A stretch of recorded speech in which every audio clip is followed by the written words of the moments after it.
आता शॉपिंगसाठी गावाबाहेर जाण्याची गरज नाही। इचलकरंजी शहरामध्ये आपल्या सेवेसाठी सज्ज आहे टेकिट सुपरमार्ट। टेकिटचा वायदा जास्तीत जास्त फायदा। तांदूळ आणि तृणधान्य, कडधान्य, खाद्यतेल, दुग्ध उत्पादने, मसाले, कॉस्मेटिक्स, स्टेशनरी, क्रीडा साहित्य, कपडे, फर्निचर, इलेक्ट्रॉनिक, घरगुती उपकरणे, सायकल्स, फुटवेअर, खेळणी, भेटवस्तू, MRP वर किमान 10 ते 60% सूट। यामध्ये घरगुती वापरात येणाऱ्या टीव्ही, फ्रीज, इलेक्ट्रॉनिक वस्तूवर भरघोस सूट। 10% पासून ते 60% बचत। प्रत्येक वस्तूवर बचत। टेकिट मॉलमध्ये या आणि भरघोस खरेदी करा। एकावर एक फ्री वस्तू मिळवा। यामध्ये घरगुती उपकरणे, कडधान्य व इलेक्ट्रॉनिक वस्तू मिळण्याचं एकमेव ठिकाण म्हणजे टेकिट सुपरमार्ट।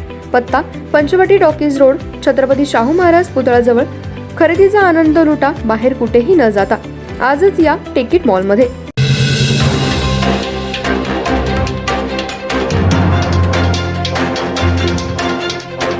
नमस्कार, मी तेजस्विनी मगदूम। एम मराठीमध्ये आपल्या सर्वांचं स्वागत आहे। पाहूया ठळक घडामोडी।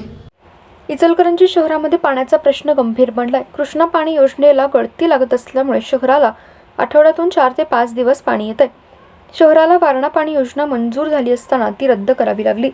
त्यानंतर सुळकुड योजना मंजूर असताना सुद्धा याकडे मात्र आजी-माजी खासदार, आमदार, नगरसेवक, सामाजिक कार्यकर्ते व शासकीय अधिकारी यांनी इचलकरंजी नागरिकांचा पाण्यासाठी खेळखंडोबा करून ठेवलाय। इचलकरंजी शहराला स्वच्छ मुबलक पाणी रोज मिळावं यासाठी नागरिकांतून रोज शासनाकडे मागणी होती। शहराला सध्या कृष्णा योजनेतून व पंचगंगेतून पाणी उपसा केला जातो, पण कृष्णा पाणी योजनेला गेल्या 20 वर्षांपासून गळतीचं ग्रहण लागलंय। 25 वर्षांपूर्वी ह्या पाईपलाईन चांगल्या पद्धतीच्या न घातल्यामुळे, यामध्ये भ्रष्टाचार झाल्यामुळे या पाईपलाईनला वारंवार गळती होत असते। तसेच वारणा पाणी योजना तत्कालीन आमदार सुरेश हळवणकर यांनी मंजूर केली होती। यामध्ये सुद्धा राजकारण झाल्यामुळे ती योजना रद्द करावी लागली। पुन्हा सत्ता बदलल्यानंतर सुळकुड पाणी योजना मंजूर करण्यात आली। याला पैसेही मंजूर झालेत। DPR तयार झालाय, पण राजकारणामुळे ही योजना सुद्धा कागदाच्या कचऱ्यात अडकली। आजी-माजी खासदार, आमदार, नगरसेवक, सामाजिक कार्यकर्ते यांनी इचलकरंजी शहरातील नागरिकांचा पाण्यासाठी खेळखंडोबा करून ठेवलाय। राजकीय नेते, मुख्यमंत्री, उपमुख्यमंत्री यांची बैठक लावून अशी आश्वासनं देतात, त्या आश्वासन हवेतच राहतात। सुळकुड बचाव कृती समिती नुसता मीटिंग घ्यायच्या, प्रेस कॉन्फरन्स घ्यायची, पण ठोस निर्णय कुठला घ्यायचा नाही। सोशल मीडियावर ग्रुप काढून पाण्यासाठी चर्चा करायच्या, पण पुढे काही होत नाही। सोशल मीडियावर नुसतं एकमेकांची राजकीय टीका करायच्या आणि आपला स्वार्थ साधून घ्यायचा, पण आंदोलन कुठलेही करायचं नाही। आजी-माजी खासदार, आमदार, नगरसेवक यांनी इचलकरंजीला स्वच्छ मुबलक पाणी मिळावं यासाठी आजवर कुणीही झटलं नाही। हे बघा, इचलकरंजीचा पाणी प्रश्न गंभीर बनला नाही, हो बनवला आहे। या सगळ्या पुढाऱ्यांनी हो गंभीर प्रश्न बनवला आहे। हो प्रश्न गंभीर नाहीच आहे। मुळात आमची अशी मागणी आहे, पंचगंगा ही आमची आई आहे, आमच्या इचलकरंजीची जननी आहे, ही संपूर्ण कोल्हापूर जिल्ह्याची जननी आहे आमची। हिला जर तुम्ही स्वच्छ केलासा तर आम्ही आमच्या इचलकरंजीला नव्हे ते सगळ्या जिल्ह्याला पुरवून आम्ही बाहेर लोकाला देईन। हे बाहेरनं सुळकुडचं पाणी आणतो, वारणेचं पाणी आणतो, हे कशा करता चाललंय आणि का चाललंय याचा आम्हाला काही त्याच्याशी जनतेला काही देणं घेणं आम्हाला नाही आहे। ह्या जनतेला फक्त एका आमची पंचगंगा शुद्ध करून द्या, आमची आई आहे ती। लोकप्रतिनिधी म्हणतात की बैठका लावू, पाणी हे लोकप्रतिनिधी काय म्हणतात आणि का म्हणाल्यात हे सगळ्या जनतेला बहुतेक जरा समजा लागले। का बाहेरलं पाणी का पाहिजे झालं, यांना काय त्यात खायचं आहे हे आम्हाला काय जनतेला काय समजणं झालंय।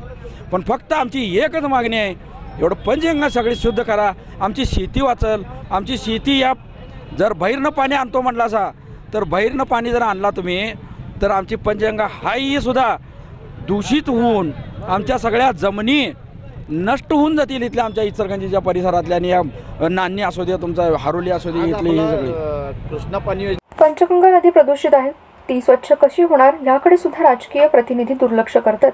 उलट पुन्हा जास्त पंचगंगा नदी केमिकलयुक्त कापडावर प्रक्रिया केलेलं पाणी थेट नदीमध्ये मिसळत आहे। यामध्ये सुद्धा प्रदूषण नियंत्रण मंडळ दुर्लक्ष करते। सामाजिक कार्यकर्ते यावर आवाज उठवतात, पण पुन्हा येरे माझ्या मागल्या म्हणत इचलकरंजी व ग्रामीण भागाला ही घाणीचं पाणी, पंचगंगेचं पाणी प्यावं लागतं। शेतीलाही तेच वापरावं लागतं। शहराला सुळकुड योजना मंजूर असताना सुद्धा नुसतं कागदी घोडे नाचवणे, मीटिंग घेणे हे आपल्या सोयीचं राजकारण राजकीय नेत्यांनी केलंय। तसेच सामाजिक कार्यकर्त्यांकडून सुद्धा ठोस निर्णय होत नाही। एक मोठा लढा व चळवळ उभी करण्याची गरज असताना सुद्धा फक्त सोशल मीडियावर चर्चा करून हा पाणी प्रश्न सुटणार नाही, प्रत्यक्षात अंमलात आणण्याची गरज बनलेली आहे. सुळकुड बचाव कृती समितीने तोच निर्णय घेण्याची आता गरज बनली. इचलकरंजी शहराच्या नागरिकांसाठी जीवाचा प्रश्न बनलाय. सर्वच आजी-माजी सामाजिक कार्यकर्ते शासनाची खैरात इचलकरंजीच्या नागरिकांवर सोडत आहेत. त्यामुळे इचलकरंजी शहराला स्वच्छ मुबलक पाणी कधी मिळणार असा सवाल निर्माण झालाय. आजी-माजी खासदार, आमदार, नगरसेवकांनी इचलकरंजीचा पाणी प्रश्न जिव्हाळ्याचा आहे, तो मिटवण्याची गरज बनली. गेल्या 20 वर्षांपासून नुसता आश्वासनांची खैरात लोकसभा निवडणुकीमध्ये, विधानसभा निवडणुकीमध्ये व महापालिकेच्या निवडणुकीमध्ये केली जाते. इचलकरंजीला स्वच्छ मुबलक पाणी 24 तास पाणी देणार अशी आश्वासनं हवेतच राहतात. त्यामुळे लोकप्रतिनिधींनी आता तरी शहराला स्वच्छ मुबलक पाणी कसे देता येईल याकडे लक्ष देणं गरजेचं बनलंय.